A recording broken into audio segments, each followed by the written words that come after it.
told people, man, I was like, if you invest in yourself and just like learn how to do everything yourself, like you don't have to wait on anyone. Like someone asked me, they're like, how do you do like all the editing and all this? I was like, dude, I just do it myself. I was like, I just saved up money, bought all the equipment, and was like, yeah, I have no one to blame. Like this pod has not been happening for the last like 3 months, and I have no one to blame but myself. Yeah, you know what I you've mean? been busy, haven't you? Kinda. I mean, you've been doing some shows, running around, doing mics, working. Yeah, I mean, I also just spend more time just sitting at home watching TV. So it's a lot, you know. Hanging with Brody. Yeah, dude, love that Brody dog. Odio. Dude, it's fucking. Let's see. We are here, the Keeping It Wood podcast. We are back. The most consistently inconsistent podcast is back, baby, for a limited time until I figure out, like, oh, cool. Like, I just need to get, like, all my guests just, like, lined up again. Yeah. You know what I mean? I've usually just been, like, doing let's just see what this person's doing this week. And I'm like, I need to get a little bit more structured about it. That's why I got Dave. You know, Dave does all that. We keep each other on check. Like, I'll be like, because we're accountable to each other. Mm-hmm. So I'll be like, hey, did you get this done? And then if something falls through the cracks, then we're in, like, you kind of get to, I don't want to disappoint them. Right, exactly. You don't want to disappoint anybody. Yeah, so I go, all right, man. Like, are you doing this? Am I doing this? And then we go separate. Yeah. And then we come back and, like, I'll check in. Hey, and then he usually takes care of it. So there you go. He's the camera guy, you know. I try to think I'm the personality. There you know. You are. I got to bring it. And you got dope shoes that you wore to a podcast. Yeah, dude. I'm trying to get up to Dennis Maley's level, dude. The orthopedic slip-ons, bro. Oh, bro. Yeah, no. I'm a big Croc guy, dude. Oh, yeah? Like, it's so hard for me to, like, put on real shoes nowadays. I'm like, fuck. Like, if I have a show and I'm like, shit. Yeah. Let me put real shoes on. Do I have to tie these? Yeah. That's what I ask myself. Like, I don't tie my shoes. If I'm tying my shoes, I'm going to work. That's all. I've literally got my shoes set up to where, like, I don't have to tie them. Nice. So you pre-tie them? Mm-hmm. Like, yeah, that's the way to live. Yeah. I mean, it's just so time-consuming to tie your shoes, bro. Yeah. Not a fan of it. So we started? Is this it? Yeah. We're doing it? Okay, cool. I got some. I like to start with, like, the nonchalant, just like, oh, welcome to the podcast. Oh, we're just having a random wild conversation here at 9:30 in the morning. You're on time. Oh, dude, that's my MO. I try to be on time. That's very important to me. Dude, same. Yeah. I'm a very punctual person. Like, if I have a show, like, I'm usually, like, one of the first ones there, because I like to kind of just, like, feel out the crowd and see, like, what they are. It's like, oh wow, there's a bunch of old people. They're not going to know who Lizzo is. Yeah. Let me adjust. Right. I've been doing that lately. Mm-hmm. I think what really opened my eyes is I went to that comedy festival in Tower City. Yeah, how was that? It was great. It was a lot of fun. We learned a lot. Like I said, I think when you're in a small pond like this, you forget that there's, like, higher levels, you know, just because, I mean, we have people with Julie and Brandon, and we got people who are efficient, effective, and they're doing the job, you know. But then you go watch these people, and it's like, oh, this is what effortless looks like, you know. Where it's like, okay, and Julie, man, when she did comedy on the spot last week, dude, she blew the place up. Yeah, the walls were shaking. I was like, golly, I've never had. The laughter I get in here is not that strong. Right. I was like, dude, she was also on, like, 2 hours of sleep. Yeah, she said that. She was like, yo, like, cause she had just, like, done, like, she did like a big theater, like, 2 nights before. The Moms Unhinged shows. The Moms Unhinged show. She did, like, a theater. Then she went and did, like, Blue Room Comedy Club in Missouri, and then she, like, went to work. And then she, like, worked that day, and then just walked in and she was like, man, I had a really good set, but I slept forever afterwards. And I'm like, sometimes that's where, like, the best, like, shows come from. It's like when you're sleep deprived, you know, no filter. Yeah, because that's kind of where I'm getting now, to where it's the art of giving a fuck without giving a fuck. Yeah, you know what I'm saying? Because I feel like if I go into a show and I'm like, I gotta do good, I'm not gonna do that great. But if I just go up there, I'm like, whatever. I'm just gonna go up and just do my thing. Like when you gave me that guest spot at Put a Cork in It. Yeah. I wasn't prepared for that. I was just like, well, let's see what happens. And then I was like, fuck yeah, it was a great set. Yeah, it was. I was like, yeah, this is so much fun. Yeah, man. I love that. That's my favorite part. is whenever you go up, because it's the before, you know, you kind of have expectations, you want to do well, but it's like holding sand. Mm-hmm. You know, the harder you hold, it just goes away, and that's so deep. I saw it on a poster once. I saw it on a poster once. But I'll try to, like, before I go up there, it's like I don't care if I get laughs. I want to talk to these people. Mm-hmm. That's what I try to think of it as, because I'm trying to trick myself into this doesn't matter. Right. You know what I'm right. saying? But then once you get up there and you kind of get loose, it just goes, you know, and you just kind of do your thing. You know? When you're like more like loose and like carefree on stage, man, like it doesn't like your jokes don't sound as like scripted. Yeah. And then that's when the audience is just like, whoa, he's just like, that's what you want them to feel like. These guys, he's just fucking talking and coming up with this on the spot. You know what I'm saying? Like, but it's like so structured. Mm-hmm. Well, I think comedy on the spot, we started doing that, I don't know, middle of last year maybe, or a little later in the year. But my thought was like, well, they're going to let us do 2 shows here. I don't want to just do another showcase, right? And I was thinking like, well, a roast show. But then I started watching the roast shows, and I could tell like it kind of builds resentment. Mm-hmm. And I really didn't want that at all at Cork, you know? Right. So I was like, okay, well, let me kind of put that on the shelf. And then I watched Jeremiah Watkins stand up on the spot. Yeah. And I was like, I'm going to steal that. And then I was like, okay, we'll just do one and see how it goes. And it went well. But it went really well. Yeah. I mean, people want to, because what happens is you either do well and everybody likes it, or people get to watch a dumpster fire happen. Right. And so it's like they're like waiting. They want you to fail a little bit, you know, and then they come up with topics that are tough, like they'll be like Trump, or, you know, like the ICE stuff. And so it's like fun. The room gets to play too. Right. But something I've learned off of comedy on the spot is it teaches you how to be in conversation and how to make something funny right there. And dude, it changed how I do my comedy. Yeah. Like, all together. So it's like, it's been, and now we added, you know, everybody who does it gets a little better, you know, at that absolutely. little. No, I did it. I did it a couple months ago. Mm-hmm. And yeah, there was like a couple tough subjects that they gave, but I was like, fuck. But then like the ones that I did that I was like, oh, that went really well. I was like, oh, that was fun. Yeah, and you get clips because David Steele, my media guy, if you guys are looking for a media guy, he booked my headshots. Oh, those look good too. He took my headshots. Yeah, that looked really good too. Oh man. But he'll record it, and then at the end we release it on our podcast, Rhythm and Wit podcast, and then but we give out the clips to you guys, and then you guys send it out to the world, right? And so you have this opportunity to get clips too that you don't have to burn material on, right? And so that's the idea of it too. And then ideally it makes the show look better because you're sharing stuff from the show. Burning material is interesting. I talked to Neil Rubenstein about this once, and it's like, yeah, dude, so like you put out a clip, and it's like, yeah, it gets like 5,000 views, but that's only like 5,000 people. Yeah. He's like, there's 8 billion other people in the world, you know? Yeah. And I'm like, oh, that's true. So like if I post like a clip of a joke, it's only like a part of it. It's not the full thing. Mm-hmm. You know what I mean? Yeah. Because I'm also more of like a storyteller comic as well. So like if I just post like a little clip of it, you know, like it's like, oh, that's a good part of it. It's a teaser to the joke. It's just edging. Yeah. You know? It's just a tip. Just the tip. Just a tip. Tip's all I got.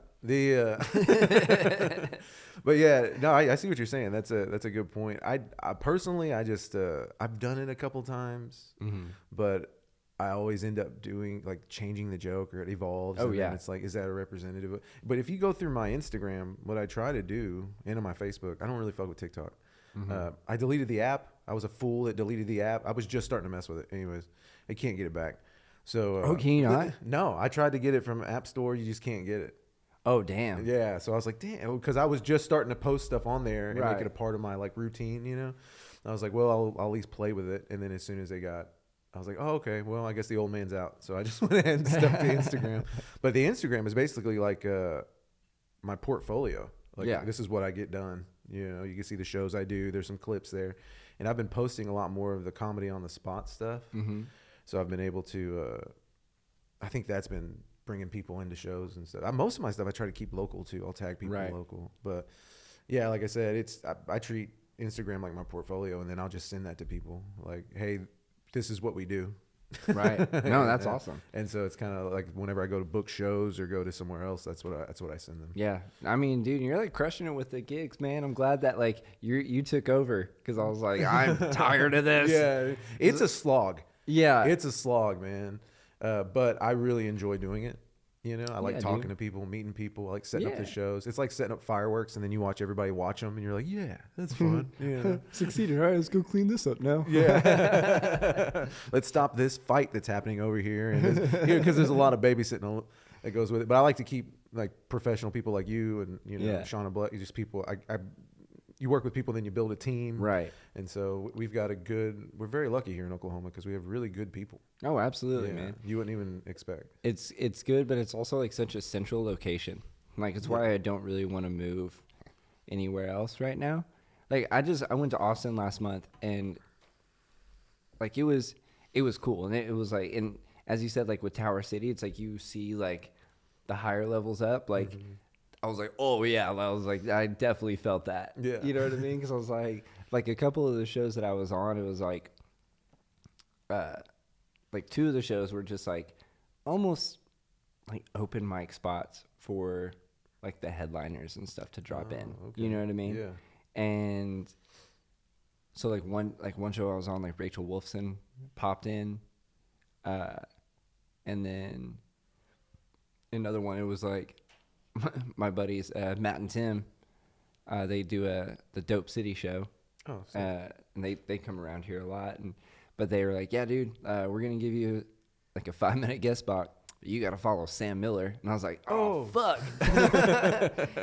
But it was a great learning experience because I was like, okay, I'll say this, I give myself like a 3 out of 5, like that whole trip, like of like some of those shows that I did, like because I'm like, okay, like I definitely know where I need to improve.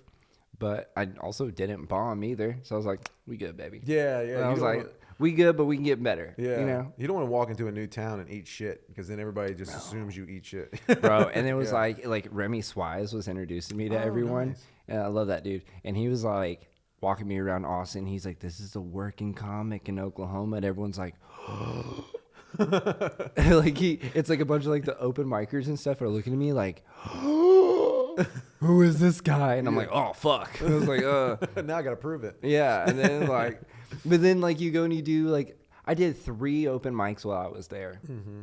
And the open mics in Austin were just, it was rough. Was it? Nothing but comics. Oh, okay. You know what I mean? You're getting anywhere from like 2 to 4 minute sets. You know what I mean? Which is like, okay. But like, I was like, 2 minutes is like kind of ridiculous in my opinion. Get 2 jokes out? Yeah. Maybe? And I'm just like, all right. Like, it is what it is. But dude, there was one open mic that I popped in at, and I walk in and I sit next to Remy. I was like, what's up, man? How's it going? And then the guy on stage goes, yeah. He's like, I have my kids suck my dick to make them strong. And I was like, hey, man, I'm going to head on out. Dude. Yeah. I don't want to caught in this room whenever the police show up. Dude. I was like, yeah, I'm out of here, dude. Okay, so let's get into that. Because I talked to Dace Carlson, man, and he just got back from Austin. And we talked to him on the pod, just kind of like how things are out there. And something that I recognize at Tower City too, because there's a lot of people from Austin because it was in Texas. Yeah. But you have other people coming. Dude, those Austin people are. There's no clean comedy in Austin, from what I could tell. Yeah, it's like and not that I'm against it, right? But it's everything you hear. Yeah, it's there's just no. I don't know, man. I get like how people just want to be like kind of gross and like edgy and like stuff like that, but that's just kind of not my style. Yeah, you know what I mean? Yeah. Like I like to make people laugh, not groan. Yeah, but well, sometimes they'll groan laugh, you know. But I feel like if you do that every other person on your showcases like that, then what are you showcasing? Right, exactly. You know, I don't know. It's not necessarily like it's just too easy for me to do stuff like that. Like I have like jokes that like I'll send like people that I'm like, hey, I'm not gonna tell this on stage, but I'm gonna tell you. Yeah. I, like send this shit. They're like, fuck, dude. I'm like, and then but I'm like, all right, well, I'm gonna go do something better now. You save those and give them to somebody. You know, you sell them to somebody. Oh, I didn't think about that. Yeah, you could just hold on to Fuck, dude. Because I write through. I don't know if you ever heard Scott Dickers. Have you heard Scott Dickers? No. He wrote the book How to Write Funny, and he did. Okay. Yeah, he's like a writer, and he does comedy himself. He has With a a last podcast. name like Dickers, he better be fucking. He's behind the hilarious. scenes. Yeah. But he's funny. He's and he does interviews with comedians on his podcast, which is How to Write Funny. But something that he has is like a joke writing cheat sheet, and it'll go through each form of joke. So it'll be like meta humor, and shock is in there too. Character, so it'll like have you build a little character, and it's like a real quick. He's like, man, just do this in 10 minutes, just kind of real quick, mess with it, and it works, man. It'll kind of like fire off cylinders in and then you just end up writing. Are you in the hot breath reading room? Yeah. Do you do like they do like their joke question of the day or like their joke of the day? Yeah, the morning and the night one. Yeah. Yeah, I look over those. Julie's on there a lot. Oh, dude, Julie crushes it. Yeah, she kills it. Yeah. But no, I love Hot Breath. Yeah, Hot Breath is so great. It's the best. It's the greatest resource. It's where I learned how to produce shows. Yeah. Yeah. No, they're fantastic. Yeah. I shout out to who's the guy that does that one? I've listened to him. It's early in the morning. Years. Yeah. I haven't smoked weed yet, so I can't remember. I did. Speaking of that, I got like a few of these questions. Yeah. I signed up for this like email thing, and then they like send me a bunch of questions. It's kind of like almost like Reddit. It's like Quora Digest. Oh, I've heard of that, I think. Okay. QORA. And one of the things they said, or one of the questions was, do you smoke marijuana knowing that it eventually slows down your brain and drive, or do you deny that it happens? What? So they're not even asking you if it happens. They're just like, what'd you answer? I'm answering right now. Mind your fucking business. That's what I say. Yeah, dude. Mind your business. I got my card. I don't. I'm JJ Wood, God damn it, I don't need one. I've been smoking before it was legal. Dude, no shit, bro. Bro, dude, that's another thing. Weed in Austin is legal. Like weed is legal in Austin. Just Austin, though. Just Austin. Yeah. Just in Tyler County. So it's legal? Dude, but like here's what it is. They call it THCA. But I walk into this dispensary, bro. And I was like, I'm going to check this out. I was staying on 6th Street. Yeah. And I go into this dispensary. And I'm like, what's up, dude? I just need a joint for the day. And I'm sniffing all the weed that they got. And they're like, oh, this is THCA. And I'm like, okay, that looks like dodo. That smells like dodo. And now I'm high. That's dodo. Yeah. Like that's What's THCA? What's the difference? It's not like Delta. It's not like that crap, is it? It's something like, you know what? Let's ask ChatGPT what THCA is. Okay, yeah. Dude, that's what it's for. This is why we had ChatGPT. Yeah. Dude, I use ChatGPT for everything, man. I'll use it for running ideas, like kind of playing with I've had it help me kind of build how to get there as far as like how to get to making money. In comedy. I said, good morning, ChatGPT. What is THCA? That is a huge word. Tetrahydrocannabinolic. I went to public school. Don't judge me. Yeah, it was probably the weed. It's the precursor to THC, meaning that when THCA is heated, it undergoes decarboxylation. Dude, I sound so stupid. And converts into THC. Okay, so it's THCA turns into THC when you smoke it. There we go. All right, thanks, ChatGPT. Yeah, thank you, we ChatGPT. appreciate you. See, I try to be nice to AI because when it takes over, I want them to like think of me and be like, he was always like nice to me. Yeah. Like my Alexa, I'm like, hey Alexa, can you please play Big Daddy Kane? You say please. I do. Please. Yeah. No, my kids are in there just yelling at it because at 8:30 the Alexa goes off to tell them to get off screens, and then at 9 it tells them to go to bed. So we just leave them there. But I will say, like, I do yell at it in the morning when like it's like setting off my alarm. I'm like, Alexa, stop! Fucking stop it! And then I like try to roll over, and then my dog pops up, and he's just like, "Hey man, how's it going?" And I'm like, "Fuck, dude, you got a husky too." Yeah, they know as soon as they hear that alarm, they're like, "It's time to get up." Dude, you know what's wild is like he knows, like he can tell time. In a sense, it's like in his like body. It's like that body clock that he has, because like I'll watch him on my camera. Like he knows at a certain point he gets up and he goes and he stands in his corner and waits for me to get home. Oh, does he really? Yeah. Dude, huskies are so freaking smart, man. Bro, it's insane. Yeah, they have like ours is Baltic, and he has that's his name, and he's just got a whole personality. He wants to play. He comes and tells you. He gets mad. He'll like huff at me. I kicked him off my bed. He looked at me and was like, and then walked out. I was like, "Fuck! Did you just say fuck you to me, dude?" Yeah. Oh yeah, they do. Yeah, bro. dude. Oh man, I take mine into like different bars around here to go get treats, and he walks in like, dude, we'll walk into Coyote Ugly, and he just like he like fucking pulls me in there, and he just goes up to the office, gets up and knocks on the door, sits down, and goes roar roar roar roar, like get the fuck out, like what you got on my treat, son? That's so real. That sound, the that one, no, that's very specific. And then it's so fun, but like you have a backyard and stuff like that, so you just like get up and just like let him out, right? Yeah. And then see, I don't have that. Yeah. I actually have to get up and like get dressed and then take him out and like walk him. Because like he just won't go to like a dog park and just chill. Like he's like he's like we gotta scope everything out, dude. I'm gonna pee on everything, and then even when I'm done peeing, it's gonna be like spraying an aerosol can.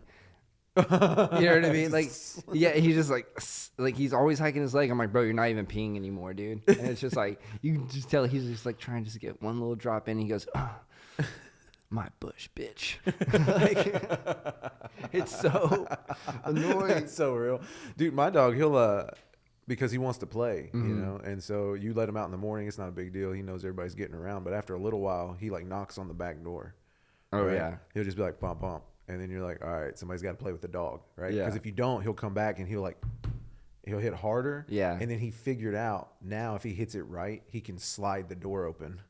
And so he'll slide the door open and come in and get you. Oh yeah. He'll bring the toy and be like, "We're going outside, dude." So That's it. You just had the one dog? Yeah, we have two. One's Pepper. She's like small. Okay. Yeah, so she doesn't old. really play.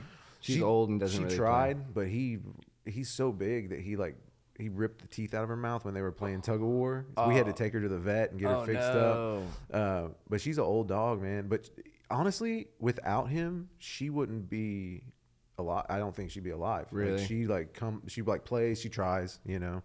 She gets run over by him all the time. I love that. But she came alive after we brought him in the house. So that's awesome, man. Tried to be Mama Bear until 2 weeks later he was bigger than her. Yeah. You know?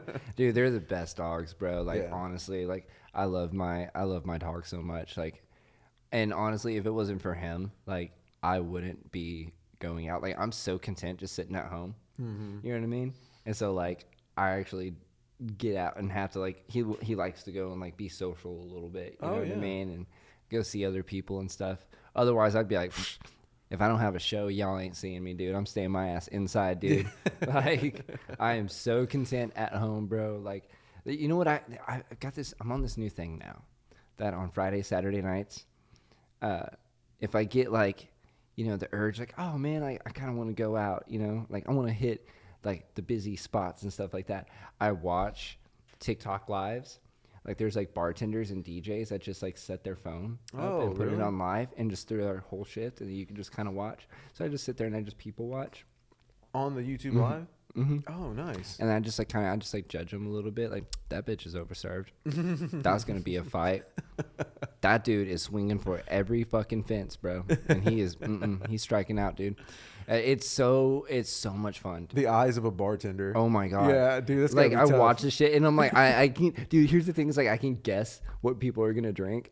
Oh, can you really? Are you pretty good at it? I do it at work sometimes. Do you? Yeah. Do you do it before they come up? So I like try to like do it as a game with like other bar guests. So when like people come in, I'm like, all right, Michelob Ultra, vodka soda, splash of cran. And everyone's like, okay. All right, let's play a game real quick. You tell me the drink, and I'll try to describe the person that's walking in. All right, Hennessy. My son.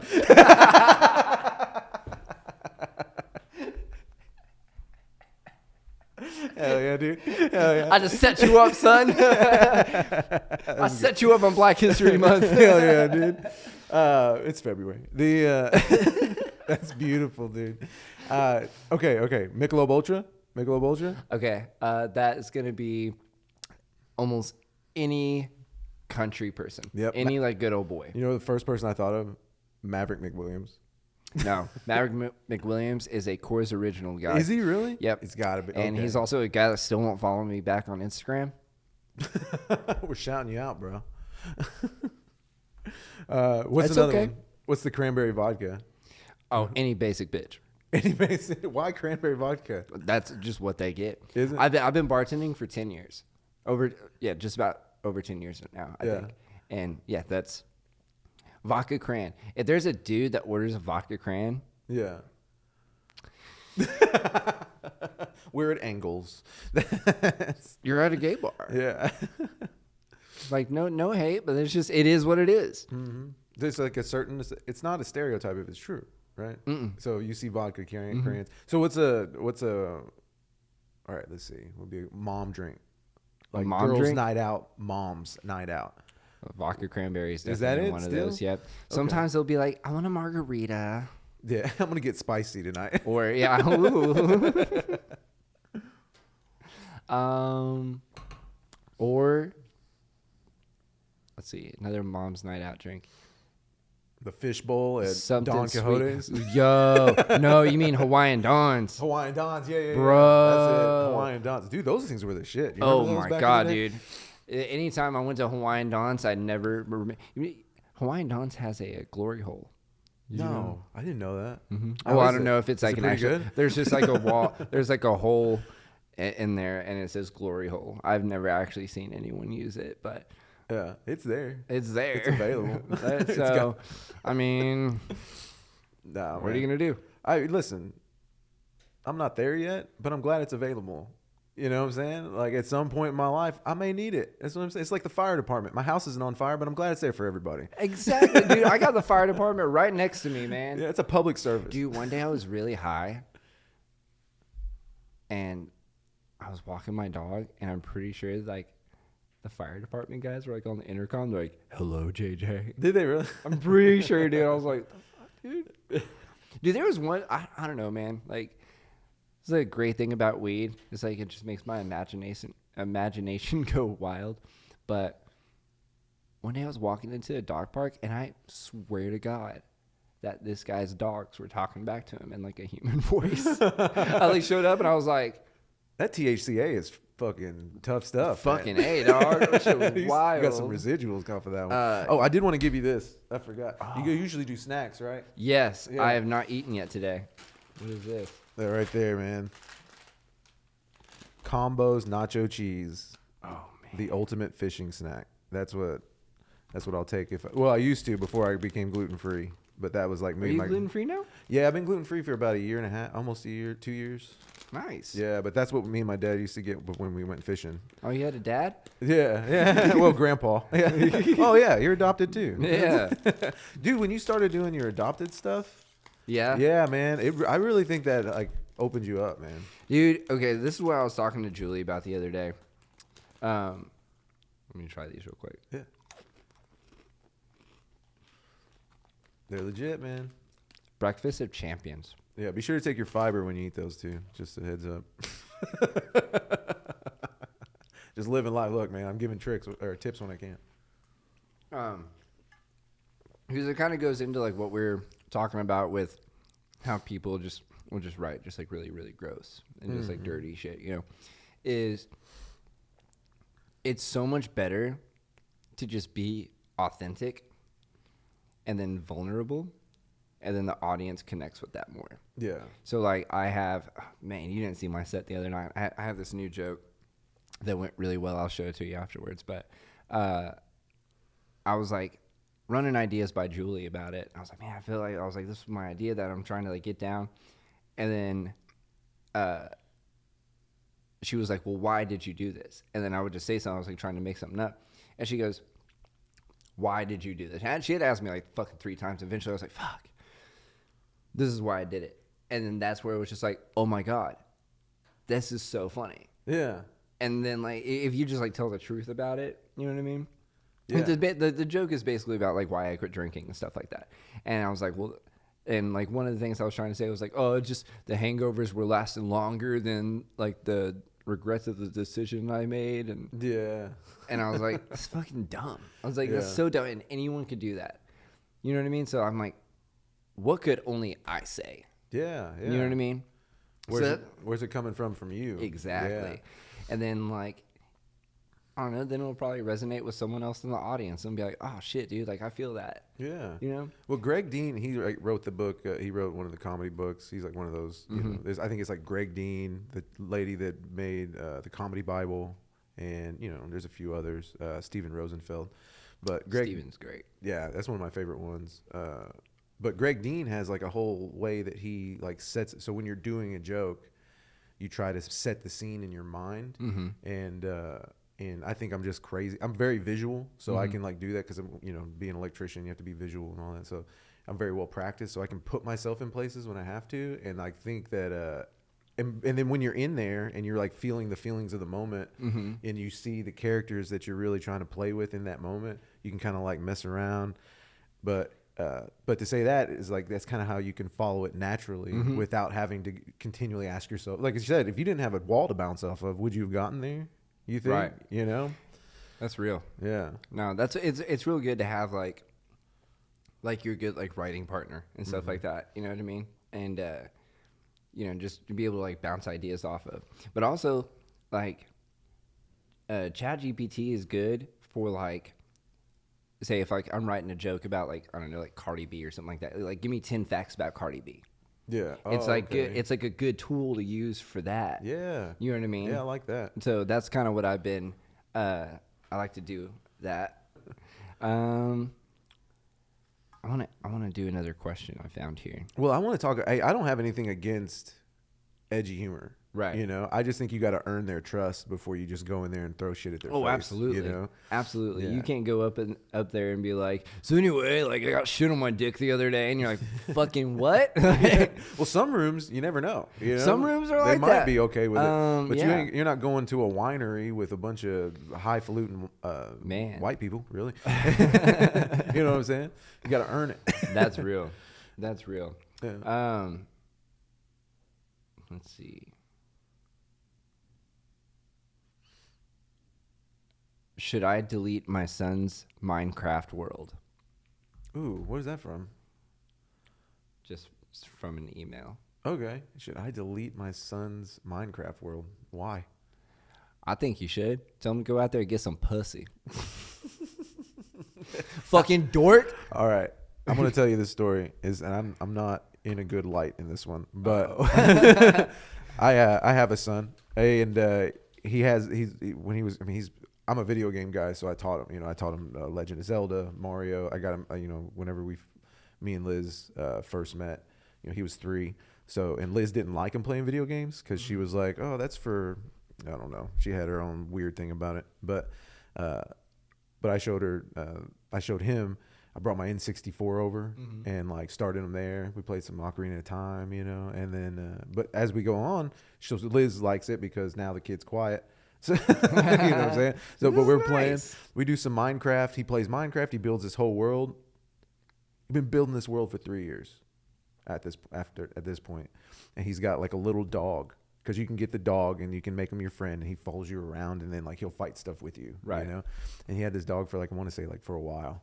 And I go in, and so one of the things that a kid will often do when they're playing Minecraft with you is they'll hit you, on the game. Right. Which is bullshit.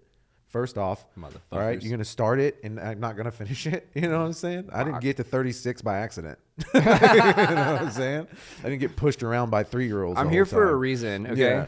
And so we're playing and he hits me and I was like, all right, man, you keep it up. I'm going to get you back. You know what I'm saying? So when you hit them, the dog attacks you.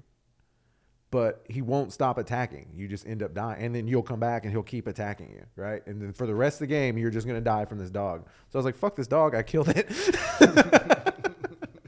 And he immediately was like, Fido? I was like, you named him? I was like, oh no. And he'll, to this day, he's 15 years old. He'll bring that up. Oh, yeah. man. And so I got him a real dog. You know, like he won't take care of that one. I was like, do I have to get this one? Do I have to kill this one to make you feel something? You know what I'm saying? But no, now it's just a joke between us. But it did. Like, I was like, man, I'm sorry. You know, that never felt that bad in my whole life. And he was just like, man, I can't get him back. I was like, so when I was in high school, yeah, I was like freshman year. I was in a punk rock band, right? Called Basket Case. Oh, nice. Super dope.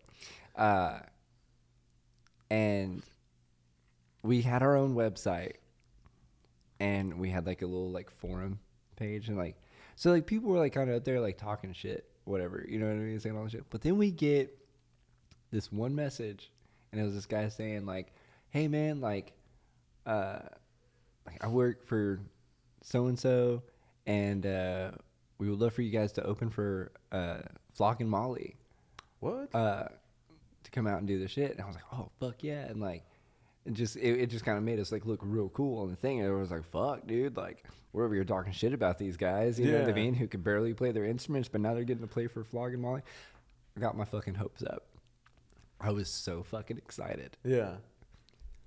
My sister calls me crying, and she goes, I am so sorry. She's like, it was like my brother-in-law had done that. What a punk. Yeah, she was like, I understand if you never want to talk to him again. But I was just like, what the fuck? And I like called my friends, like, my bandmates, and then we were all like, man. We're all like, fuck man, this is bullshit. Now we got to look lame in front of the fucking forum again. That sucks, dude. Yeah. And no, like, I feel that way when somebody asks me to do a show, I'm like, is this real? Oh, yeah. Yeah. Oh, dude. But my brother-in-law and I are fine. Like, I love that dude to death. But it was like, at that time, I was like, fuck you, man. Yeah. And he was like, dude, I was like, I was just so tired of hearing people talk shit about you, man. Like, your family, I didn't like that. And I was like, so he did it out of love. He did it from like a good place. But man, at that time, I was like, fuck that motherfucker. Yeah, dude. I would too. I had to go to school the next day and like, oh man. Tell everybody the truth. Oh, and that sucks. Well, I mean, you know, it's funny. We did music together back in the day, 2008 and on a little bit. I would say 2009 to about 13. Yeah. And,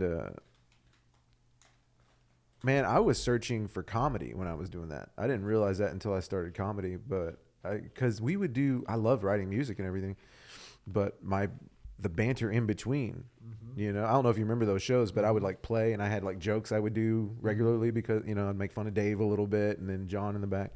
Yeah. And then we would just hang out. And then I had a little spot, and but moving the crowd and talking to them was like one of my favorite parts.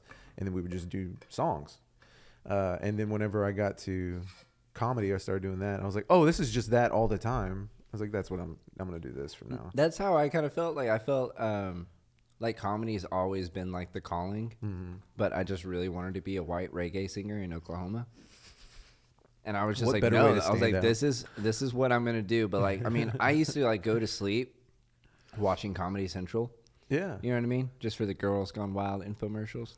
Pretty solid. Doug, yeah. Shout out Doug that was Stanhope. our porn. That was our porn back in the day. But then like, I would like fall asleep and I'd wake up and it would be like the Comedy Central Presents were like playing and stuff. Yeah. That's what was really cool. It's like when I opened for Pablo Francisco, and I was like, yo, dude, I was like, I used to like wake up and you'd be on the TV. So this was like kind of cool for me. Yeah. Like, you know?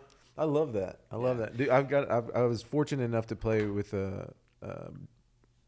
what's his name? Bo Johnson. You know what I'm talking about? Yeah. He came through and did a show at McNelly's, and then asked me just like, you know, a few questions, and then you know, it was just really great to like. That was one where I was like, this isn't real, you know. But then we get there, and we're doing, and it's, you get to see the guy that you watch on reels all the time, that I really enjoyed, you know, and it was really cool. We made that connect. We did a really good job, and then Liz was, you know, he came, not bragging, but we. Liz and I do a lot of shows, right? And so we have kind of a system already in place. We have the Eventbrite. We do all this stuff. And so he was like, yeah, I've got to take the door and do all this. I was like, well, I'll have Liz take the door. She has her, just put your Eventbrite information. She'll take the cash or whatever. I'll run this like I normally do. You just hang out in the back and be the headliner. Right. You know? And so even then it was like, oh, I can use my skills to like help this person. And so, dude, just those little things like that where you just, and then Sam Miller, I asked him, this was funny, but I asked him what it would take to get him out here. And he was just like, I'm not going to say it. Yeah. But I was like, give me some time to save up. Like, yeah, dude, he is such a cool hang. So like when I was at Sunset Strip, yeah, and I'm like chilling in the green room, like I didn't really know if I was gonna go on or not. Mm-hmm. And then like Sam Miller walks in, fucking basketball shorts, Crocs. He's like, "Hey guys, how's it going?" Because he's like 6'6", like, or yeah, he's a huge dude. Yeah, he's a big dude. He's huge. And he's like, "What's up, man? How's it going?" And we're chilling. So then I followed him, and I'm like, "Fuck, dude!" Like. But afterwards, he went up to my buddy Cody Myers, and we were on our way to the creek to go do our show down there. And he goes, "Can I get a spot on that?" And Cody was like, "Fuck, yes, you can, dude." He's like, "Come on, man." And so we're just like walking down the creek in the cave with Sam Miller, dude. I was like, "This is sick." And then we go, he was just such a fun hang in the green room. Like, it was like me, him, Neil Rubenstein, and we're just like talking about just like, fucking what's making it, dude? Like we just did, like, you know what I mean? Yeah. Like we're all just sitting around here, like we're doing comedy tonight at like a really, really great venue. Like we're just bullshitting in the fucking green room, and Sam Miller goes, "Yeah, man, we're all gonna fucking die one day," and then just walked on stage. But then the next day, I went to an open mic at Sunset Strip, and I was just like chilling. I was like back behind the curtain getting ready to go on, and he like walks in. He goes, "Hey man, what you doing?" He's like, "You about to go on?" I was like, "Yeah." He goes, "You should do one of my jokes." And I was like, "No." He's like, "No." And he like said, like, he just said something just fucking wild, and he was like, "Nah, I'm just kidding." He's like, "You don't have to do that." He's like, "Come hang out when you're done though." And I was like, "Okay, cool." Hell yeah, dude. He was a cool fucking dude, man. Yeah, but you were talking about the shows that you get, and when someone hits you up for a show and they're like, "Is this real?" Yeah. And that's like a scam that happens. It's gotten a few people. Yeah. That like, there was one dude in particular, and he got real upset with me. Unfriended me on Facebook and everything over this. But like, there's a scam that happens every year. And it's people saying, like, they'll comment on your Instagram or your TikTok reel. Be like, "Wow, you were so funny. Are you up for commission? Would you like to come to our corporate event? Or we would like to hire you for our son's birthday party?" And then people are like, "Oh, fuck yeah, man. Yeah. Like, I'm going to do this."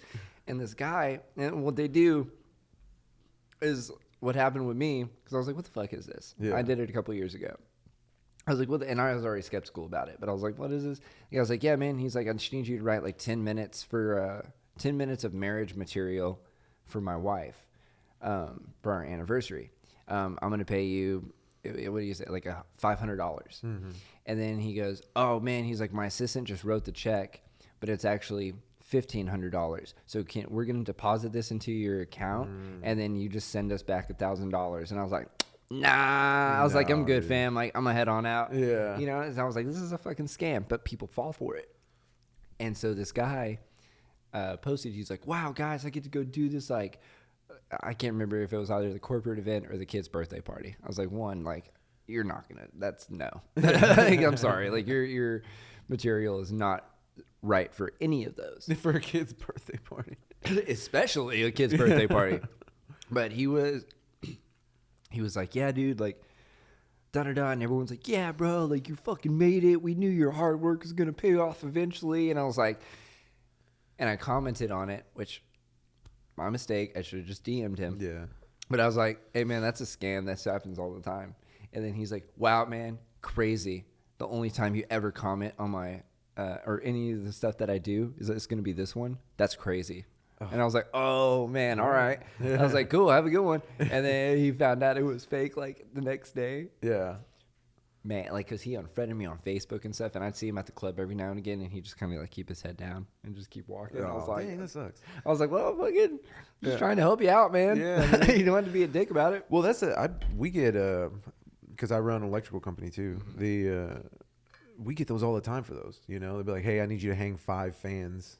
And then we're going to cut you a check, and then you need to give a portion of that money to this person." Mm-mm. And Liz worked in a bank for a while, so she knows all the little tricks and stuff. But yeah, I got a couple of those from, the ones you're talking about, and I'll just fuck with them. You know? And then, so I'll just send emails back. I was like, where's it at again? What's this? What town? He's like, oh, it's down the street from wherever you are. I was like, well, what is it? What's next to it? What's this? And then I'll just keep messing with them.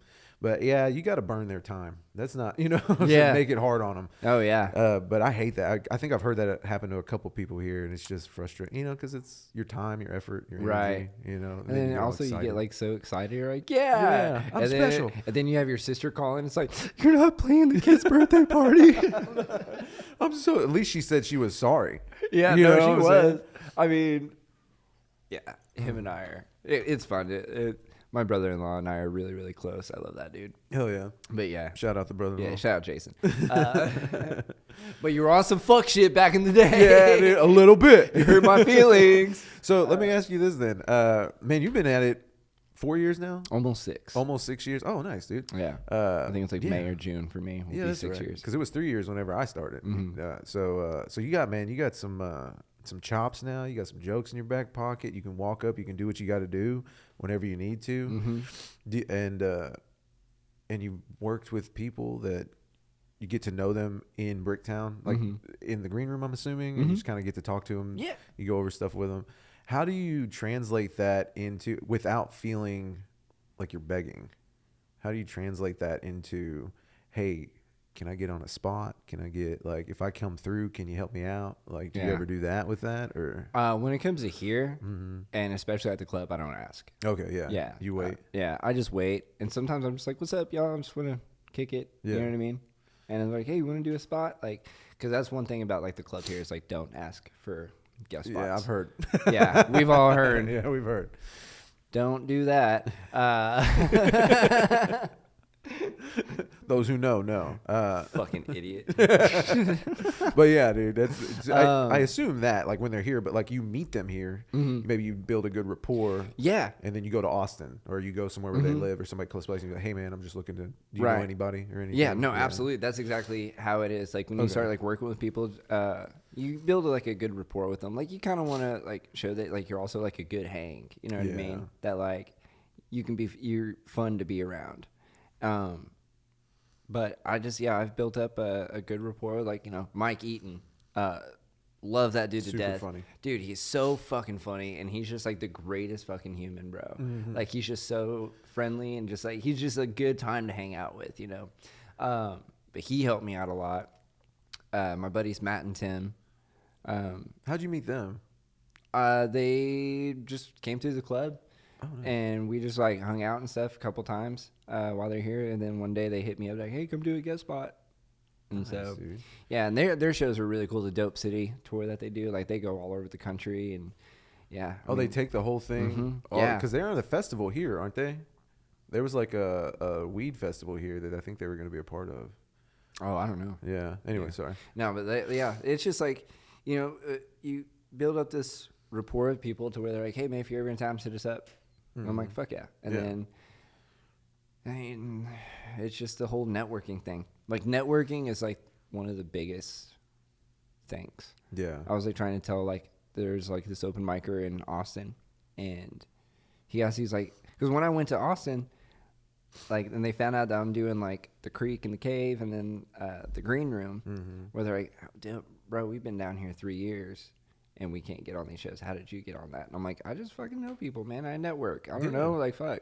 Well, you were always good at that when we were growing up. Yeah. You know how hard it is being a band in Oklahoma. There's few places to play, so you had to buddy up. I think that's where, like, because comedy is mostly networking. Oh, absolutely. It really is. And I between that and social media, it's two things that most people don't really want to do. Yeah. But as a businessman, like I said, if you want your business to thrive and you have to treat yourself like a business pretty much, then nobody's going to use you if they don't know where you are or who you are. Right. So you got to get out there, whenever I was doing electrical, when I started my business about 6 years ago, I'd go door to door, man. I was like, hey, my kids got to eat. Right. So we got to start getting these leads in. Yeah. And I would go to a job at somebody's house, and then I would walk the block, but I would do it under the disguise of like, hey, I'm going to work on this house. But if any trash blows into your yard from this work, let me know and I'll come get it. Here's my number. Also, if you need anything while I'm here, you don't have to pay the dispatch fee. Hell yeah. So then so now you're coming up with like, now you're showing that you do good work and you're willing to go, nobody does that, dude. You have to do the shit nobody does. Right. No, absolutely. Mr. Sparky's not walking door to door. That's your open mic. Yeah, that is really. Yeah. I mean, the first meet with somebody, whenever you're up and walk into their house and everything. I mean, that just, like you said, you do the same thing. Just be nice. Don't be a jerk, Dude, not being a dick will get you far in life. Like, if people were just like, oh man, like, he's a cool dude. Like, yeah. If people are like, oh yeah, he can hang out. Like, dude, there's some people. There's this one dude in particular, bro, and this guy just wants to be my friend so bad. And I'm like, I'm very like picky about who I hang out with, and you're definitely not going to be one of them, bro. Yeah. Like, it's like this guy just like he's one of the dudes. I think I have that joke where I'm like, oh, I have the AirPods in just to like tell people I'm on the phone if I don't want to talk to him. That was that guy. I was like, oh man, see you later, dude. Yeah, my bad, dude. I'm on the phone. Well, let's see. I mean, I think that's the same idea as like, well, if you're producing a show, and I definitely mean this, I'll pick somebody who's not as funny if they're a better, just like genuinely nice and helpful. Right. Right. Because if you show up and something that we have a benefit here is I do that Put a Cork in It comedy showcase right down the street. Right. February 14th. I don't know if this is going to come out, but we got two people from Chicago. Yeah, this is actually coming out on Valentine's Day. This is a love episode, baby. Love. Well, you picked the wrong guy. So, but fuck, we have the Put a Cork in It. But the benefit there is that if we're not sold out, I'll walk the canal and try to get people in. Yeah, I've seen you do that. Yeah, and if anybody helps, then they become one of my favorite people. Because it takes a lot to do that. It's a lot of salesmanship. You have to approach people. There's a lot of rejection, and most comedy is that. It's called barking, yeah. And we'll go out there and I'll some people, it's the same thing you get whenever they're trying to sell windows in Home Depot. They're like, hey, do you want to sign up? Just get the fuck out of my face, dude. Nobody wants this shit. And then but you get that unsuspecting old lady and she shows but yeah, you get out there and you just take the hits, and then but for every one you get out of 10 you don't, that's 2 people. And you do that. There's so many people on the, especially in the summer, right? And that's where a lot of times we sell out, is where we aren't sold out, but you go out and do that an hour before, and now, you know what I'm saying? Now you get it. And so the availability's there. You got to do what other people won't do. You were talking about having like certain people on their show, and I was telling someone the other day, they're like, man, I really want to get on this show, and I'm like, oh, your time will come. You know what I mean? But like, I think I've seen a lot of shows, like someone wants to like start like a monthly show or whatever, and I've watched them only go through like one, and then the venue's like, nah, we're good. Because like people don't understand. It's like, listen, man, you're a businessman, so you want to put on a show. Yeah. So you got to have good comics on that, not just your buddies. Exactly. You know what I mean? Exactly. It's like if you were like, I've always used this analogy, and I'll die on this hill. You could love someone so much, be like, man, I love you. You're my best friend. If you had no arms, I would jerk you off myself. Valentine's Day. So you would feel some sort of satisfaction. But I'm not going to have you on the show. I hope we're not friends like that, dude. Yeah, no. Dude, if you had no arms, I'd be like, oh, shit, dude. Like, well. I'm going to find you somebody. Yeah, let me like, there's these things on Amazon, Let me get you a pocket pussy, bro. Yeah. But you're saying. But like, yeah, it's like you got to separate your friends from business. Yeah, 100%. And you could have hire one of your buddies as an electrician, and then they keep electrocuting themselves, or like they don't show up on time, or they huff paint in the van. Or they're huffing fucking paint. What? Yeah, I hired a guy, and I knew him from a friend. He was down on his luck, and I realized after why. But we were working on somebody's house, and we were changing out the panel, and he's like, "You got something for me to do?" I was like, "Yeah, hang back until I tell you to do something." That's most of the job, is running to the van and hanging back. So he runs. I go, "Hey, go grab this out of the van." He runs over there, and he doesn't come back for like a minute. Yeah, and then I go walk in there, and it smells like alcohol, Mm-hmm. you know, like a aerosol Right. or whatever. But I didn't think nothing of it because like the smells come out of my van. You know Yeah. what I'm saying? I got like glue in there and stuff. Right. So it's like, all right, well maybe it spilled or something. But then I go, hey man, what are you doing back here? He's like, oh, I was just hanging out. I was just making sure stuff. I was like, didn't even make sense, but we got stuff to do. Come on. So I leave. We go home. We get done, and I go, all right, get out of here. And then I go in my van to clean up, and there's a aerosol can and a paper towel where he had sprayed it in there. And I was like, oh my God. So he texts me. He's like, hey, where are we working tomorrow? I was like, man, I'm actually thinking about giving it up. So I was like, I'm going to work by myself for a while. But yeah, no, that was super annoying, dude. Like, yeah. But I don't even know how we got there. Don't do drugs, kids. Yeah. But no, where were we before? We that? were talking about having. Oh, the show. Putting on good shows. And then like, there's just certain people, it's like, hey man, I really want to get on that show. Like, dude, okay, here's what it was. When I was running shows, this was my intention. This is what I set out to do. I wanted to make sure that first and foremost, that it was a good show. Yeah. Second, that the comedians got paid regardless of what happened. Yeah. Yeah. And third, I wanted to put people on that I saw like putting in the work. You know what I mean? That were hitting the mics all the time, that were always writing, that were trying new stuff. I wanted to get them some time to like stretch their legs a little bit. You know what I mean? And work on longer sets and like really just kind of develop and stuff. That was my intention. Like Cody Troutman was one, dude. Cody Troutman, like, dude, if you see Cody Troutman works his ass off. He does. Like, he's at every fucking mic. He's constantly always writing. He's trying to like tweak jokes a little bit, man. Like he's fucking great.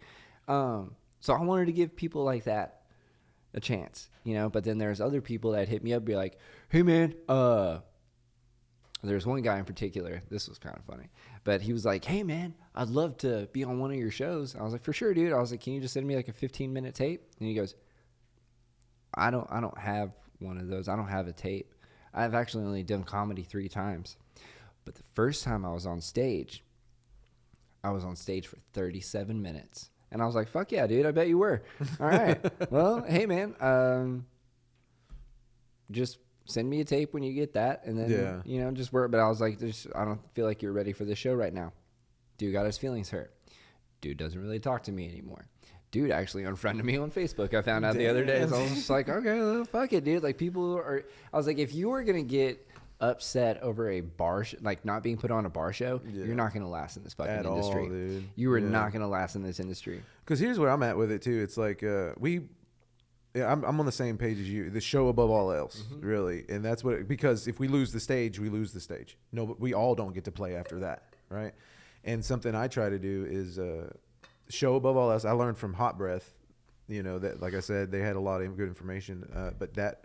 Don't hire your friends. Don't just hire your friends, you know, unless they're good, or put them in the positions that you know they can do. Right. You know, but in this case, in Oklahoma, the problem we have is we have a small pool of people we can pull from. So I go through shows and stuff that are happening around at that time, and I won't book the same people that are because we're such a small ecosystem that they're going to eventually see it. If you're not writing new in Oklahoma weekly, then your stuff that you're doing over and over and over again, you can do that in Austin. You can do that in places with a bunch of 100 places and a bunch of people. But you eventually, I've heard it where they'll be like, yeah, I heard him. He was over at da-da-da. And I was like, oh, well, all the breweries talk and they all use the same people. They all go around, right?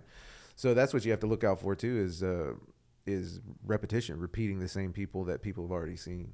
And that's why we started moving outward and getting people out of town versus using the pool we have here because they've already been seen. Like last year, like you had new stuff, but and I don't want to. There's some comedians that don't have it. They've just been using the same stuff, and then you're just like, okay, well, I can't use you again because it's the exact same thing you had last year, or I can't even put you in a headlining or these spots. Or a feature spot because they've had a chance to see you all year at other places. So I think that's one of our biggest difficulties. So I try to inspire people to come do mics to get more people out there. Right. And then we started bringing people from out of town. Yeah. So that's kind of where we're at right now. But when I leave out of town, I'll use those same people that I've built Right. You know, like you or like Will Davis or Right. Kitty or Dennis, you know, just Yeah. try to like, because I know they're going to do a good job. Right. you know? Right. Yeah. Yeah, man, it's good to. I think it's kind of where I'm at now is really just trying to branch out and do more out of town stuff because there's only so much you can do here. Yeah. You know what I mean? And it's also like, why are you gonna put all your eggs in one basket? And then, like, I know a lot of people that get upset, like, oh, I'm not getting booked on these shows or I'm not getting booked on this. I'm like, okay, well, you could do like what I started off doing, what you did, where you're just like, okay, well, I'm gonna put on my own shows, and then I'm gonna get better at that. Yep. And then everything just kind of like falls into place after that, you know? Well, that's where I was like, I got to get stage time. I got to get quality stage time. How am I going to do that? I was like, okay, I got my first good, like it took me 6 months and I had a solid 5 minutes and I did it at Bricktown. You know how long it takes to do that. Once you get that 5 minutes though, you're like, okay, I know how to do this. I put this together. I can start hosting a room. Right. And then once you use that first 5 minutes, you're like, oh fuck, I got to do something different. Yeah. Yeah. No, absolutely. So it forced me to write, and I would treat it like an open mic.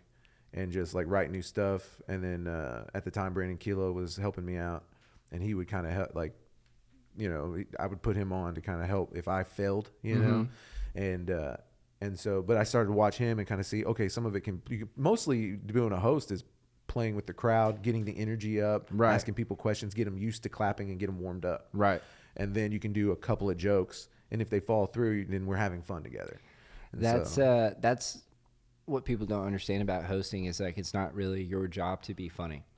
It's like you're supposed to go up there and it's like you have a party at your house, and then you're like, hey, what's up everyone, welcome to the party, and then I just found these people on the street and they're gonna come and entertain you now, are we ready for this? And then you tell a couple jokes and stuff as well. But so there was like last summer, I opened for Alonzo Bowden, and the first show went up. I did my bit, or I did my set, and then I go back into the green room, and he goes, "Man," he's like, "You did that one joke," or he's like, "Man, you did that one joke," and I was done. He's like, "That's funny," and I was like, "Thanks, man. I don't really feel like it went well out there," and he goes, "That doesn't matter." He's like, "That's a good joke." And I was like, fuck nice. Yeah. It was like someone like coming out like who's been doing it for like over 30 years and stuff like that. It was like, I was like, that's cool. I'll take that. Well, I watched Brian Posehn on Thursday, and something I learned was, oh, my heroes are getting old. But you know, that's fine. I'm sure it happens to everybody. I'm sure Will Rogers had the same situation. But Julie was opening, and you can tell, man, they were just cold. Like it wasn't anything anybody was doing. You know, you could like I like to sit in the back and watch the crowd. Right. And you can tell when the servers come and start talking to people, people drop out. You know, same thing. They'll drop it, and you're like, dang, okay, well, they lost them. And something you told me that I to this day has been one of the things I try to focus on is having a graceful bomb, where you keep attitude, everything just like you would normally do your set. You just keep rolling when the laughs don't hit. Yep. You know, because usually you'll wait for the laugh. It'll go up. And as it comes down, right before it stops, you'll start the next piece of your joke in order to kind of keep that roll, you know? And you could tell Julie was telling good jokes. They were just cold. They were just hungry. You know, it was like a nasty day that day, you know, and like the weather affected them, you could tell. And then the feature got up, and and Julie came over and she was like, sometimes you just got to fall on the sword. You know, and it is, dude. You're just there for them to have something to listen to while they're getting drinks. Right. Especially because, like, they're not there for you. Yeah. They're not there for the feature. Yeah. Well, the feature he brought them around. Eventually they got warmed up, but he had 20 minutes to do that. Right. You know? And then Posehn came out, and that you could tell that's who they wanted to see. Yep. So they were like, yeah. Then they come alive, like big time. I was like, okay. So some of it is just, it's not even you. You can't make it you. You got to be like, all right, I'm just going to do my set as straight as possible, and that looks better. Mm-hmm. You know, if you can stop doing the anyways or the stuff in between too, when it doesn't hit, Or you go, or just acknowledge that it didn't hit. Okay, well that's fucking funny. Okay, Yeah, like, don't do that. That's the worst thing you could do, man. Oh, it's funny when you say that now. Oh, you told me it's funny. You're right. You're right. Because you're unintentionally calling the crowd stupid, and you lose them further. People also like they get offended by the littlest shit nowadays, and like everyone's gonna get offended by anything. You know what I mean? You just never know, and it just kind of just like I just blow it off. Well, I did a woke room on Wednesday. Ooh, how was that? Yeah, it was. I have like 2 sets, right? I got a clean set, and then I've got my everything goes set. So my clean set, I've got a good 20 clean at this point, and then I've got about 30 strong of everything that I know is going to work. Right. And then I've got a loose 40, you know, but something that I recognized in that room, I did my clean set because I was like, okay, I looked around the room. I was like, okay, we're in Norman. We're doing, I'm doing about 15 minutes. I'm looking around. I was like, it's a majority of women. All right. Well, my grandparents' stuff is going to hit here. You know, my adoption stuff will hit here. So I'll win them over with that. And then I'll do that Subway joke I do, you know what I'm talking about? And then I'll check them there. And then I'll do my thruple joke. And that usually gives me a gauge on how they are. I didn't make it out of the grandparent shit. Oh, shit. And that's not even bad. None of it was bad. You know, it was just like, well, there's a part where I go, I'm adopted by my grandparents. Is anybody else here a rescue?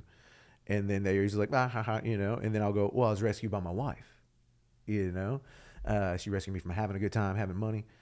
And it usually blows up, but they went, oh, I was like, why? Why? You know, damn it. And the one girl comes out of the crowd and she goes, it sounds like your wife needs to be rescued.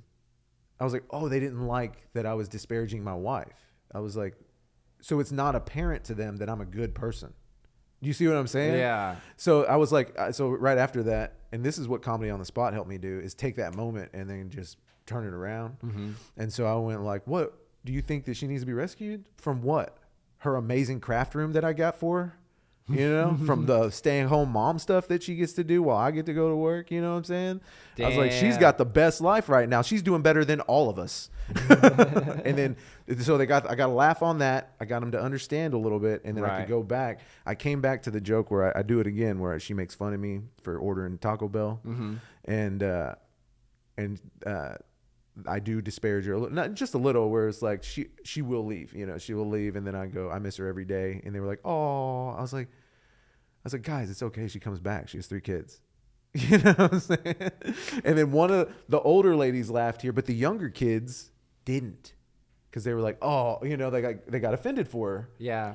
And I was like, guys, she's doing great. They're all good kids. Yeah. You know, we raise good people. But you see what you're having to fight? Oh, yeah. You know, you don't even know what you're walking into until you get into those. But I think that's what we need. We need, in this comedy ecosystem, we need another woke room, we need a black room, and we need a Mexican room if we want to be well-rounded comedians. And we have it here. We got the east side and the south side. You know what I'm saying? Like, we just need somebody to go put something together over there. Yeah. Yeah. I'm not going to do that. Neither am I. I want to get shot. But someone go do that. I guess that's not going to be me. Yeah. I'm good. Yeah. I think OKC scene it's good. Definitely need more open mics. You know, just quality stage time. We need open mics that have an audience. Yeah. You know what I mean? To like really like test stuff out, because honestly, like I'm not a fan of just trying to do comedy in front of comics. Like if I'm at the club and I do a joke and the audience is not laughing, but all the comics are, I'm like, I don't know how to feel about that. I'm like, because most of the time if someone's like if comics are laughing, it's because you're not doing that well. Yeah. You know what I mean? Yeah. So I'm like, they're laughing at how embarrassed they are. Yeah, exactly. Like, ooh, I would have hated to say that. Yeah. You know? Yeah. Yeah. But that's like, but yeah, people get offended by so much. I was hanging out with a buddy last week, dude. I love the guy. No hate towards him, but I'm gonna tell a story, but I'll probably edit it out. Fuck it, whatever. We were hanging out at this coffee shop, and like the bathrooms were like super intense. Like they were very like, it wasn't like a regular like bathroom stall that you could like poke your head under and be like, "Ooh, see you pooping."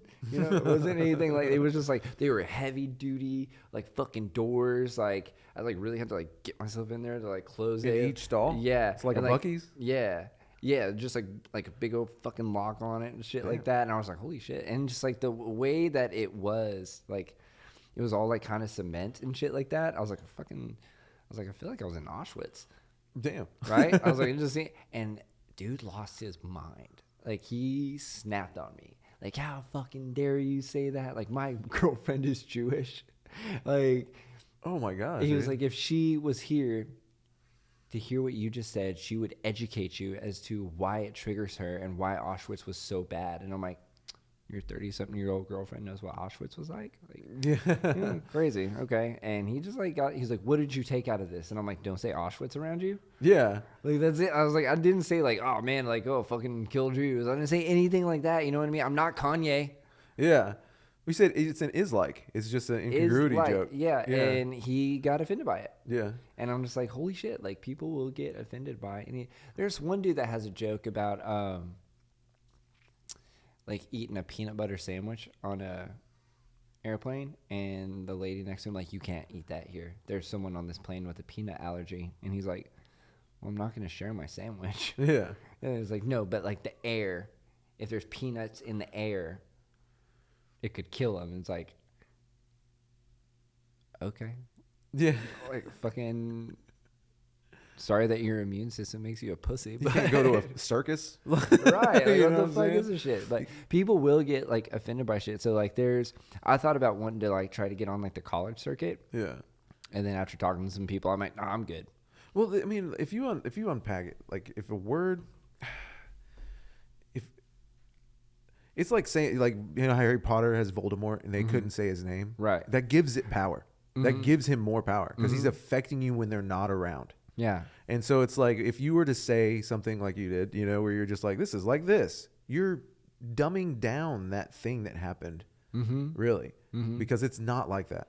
If it really was like that, we probably wouldn't be able to unlock these doors and get out of these stalls. Right. Right? Thank God it's not like that. That's why I said is like. Right. Dude, it was just, it's so fucking wild. Man. Yeah. But you take the heat off of something when you talk about it like that. You're like, that thing is stupid. Just like this bathroom. Right. That's what I'm saying. I'm not saying that this, I feel like I'm burning up right now. Right. Which would still be a good is like. I'm wearing too many clothes. You're right. You know, but it's like if you give it power when you become afraid. Right. And like when I grew up, it was tougher before I was adopted. It was a little tougher, and we used humor to kind of dissuade that. And that's what I learned is like we're like all four, like in our family, we use humor when things are tough to make us feel better, and it would help us push along. And so it's just the same thing, you know. You take the edge off of things when you make fun of them. Right. Yeah. But there's a way to like make fun of things without hurting their feelings, I guess, or making it artistic. Yeah. You know what I mean? You can and say that's it the different. art of comedy. Like, you know, don't just go up there and just yell all the slurs. I mean, you could. You could, but it's just like, where's deal with it and that's after. what a lot of like the Austin like open mic scene was that I saw, and I was like, what the fuck? I was like, okay, you're just going up there and just saying these words. There's no joke. Well, that's how there was a few guy from Austin, and I'm not disparaging people from Austin. I think they're a product of their environment. I don't think that's a bad thing. Yeah. I think if you go to Minnesota, you're going to get people who like hockey, and they're going to have comedy about hockey. Yeah. You go to California comedy. You know, that's the benefit of us going to different places, right? Right. But a majority of Austin comics, when they come up here, they do no jokes. It's really, like you said, just a bunch of edgy stuff.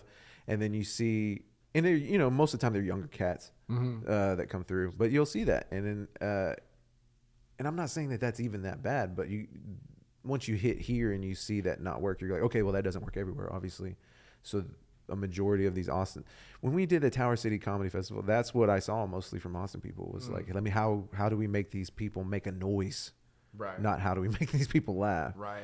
Yeah, and I'm not disparaging as much as just like, well, you have to earn it, or you have to find a way to creatively work around that. Yep. Even in the woke rooms, right? I don't believe that room was woke. I think that, you know, the cumulative of the people made it that way.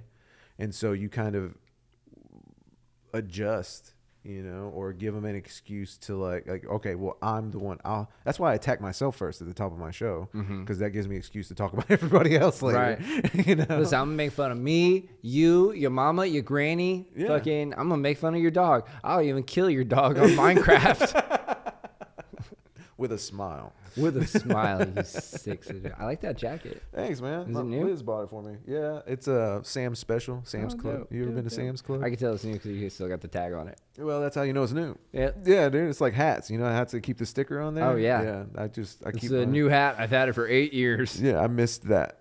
I just. Is it there for real? Yeah, it's right here. Grab that, would you? Oh shit! Pull it out. Hell yeah, dude.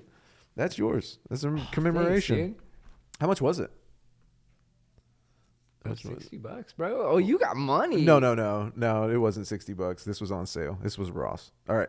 That's why one sleeve's longer than the other. Yeah. It was on sale at Ross. It was not that much. Dude, I love Ross and Marshalls, bro. Dude, yeah. Oh yeah, that was that. Those And thrift places. stores. That was my whole life growing up. I want to talk about a high thought. Okay, yeah, I get those. You got high thoughts? Yeah, I smoke on my porch, and that's where I work on my set. Do you feel like the people in the herpes commercial have herpes? Or do they know that they're in a herpes commercial? Because, like, you see them, they look so happy, like, running down a beach, like, playing with their dog, you know, having a picnic. And it's like, do they know that they got booked for a herpes commercial? Yeah, so did they walk up and they're like, hey, we're doing a picnic commercial, Right. and we want you guys to really act fun.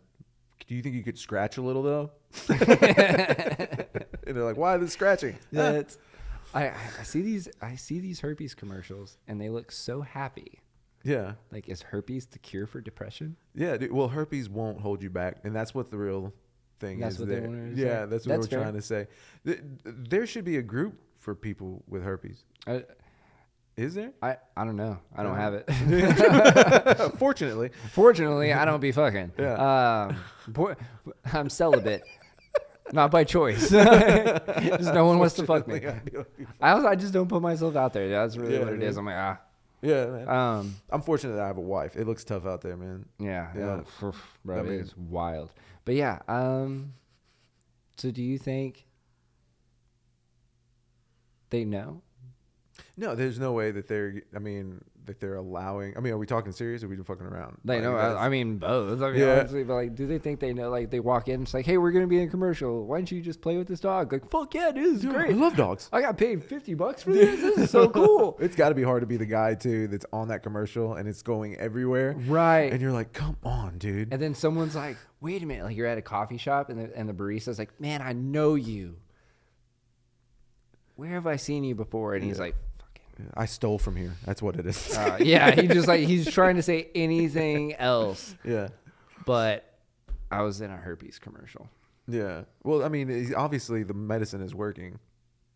You know, like they look that happy. Okay. If you're that happy, how bad is your herpes? You know, like, is it tough to sit down? Like, is that what it is? You know, bro. I don't know. I assume that it's, I don't know. Like the life of a herpes person. How often does that affect your life? Like, ask ChatGPT. I'm just gonna ask ChatGPT. Do these people know that they're in herpes commercials? Hey, ChatGPT. Do the actors in herpes commercials have herpes, or do they know that they are in a herpes commercial? While it's loading that up, I got a question for you. Hey, the Go ahead. actors in herpes commercials don't necessarily have herpes. They're just performers hired to play a role. As for whether they know what the commercial is for, yes, they do. When actors audition for a role, they typically receive a breakdown of the project, including what product or condition it involves. That said, some commercials use generic stock footage, in which case those people might not have known their footage would end up in a herpes ad. But if they're actively filming for it, they're in on it. Whoa. Can you imagine being like, dude, I got paid to and they're like, yo, man, we saw you on TV. Fucking, what do they use it for? A herpes commercial. Fuck! Damn it. Shit! So here's my question. Do you think people with in dementia commercials remember getting that check? They don't know what the fuck is going on. They're like, do I have herpes? Guys, this has been the Keeping It Wood podcast. Nick, where can we find you? What do you have going on in life? Where can we find you? What you got coming up? What's up, dude? Yeah. Well, you can find me, Nick Campbell Comedy, on pretty much everything. NickCampbellComedy.com. And we have February 14th. We have a really cool show at Put a Cork in It. We got a couple guys coming from Chicago. Nicky Mecca, super funny guy. It was at Blue Whale Comedy Festival. That's where we met. And I was like, we got to get this guy out here. So I used a lot of my own money. So if you guys could come out to make it worth it, I'd appreciate it. And then just, man, I've got a lot of stuff on the horizon. I plan on booking a lot of things. And so just keep in contact with us. We do an email, and just follow me and you'll see. You know the deal.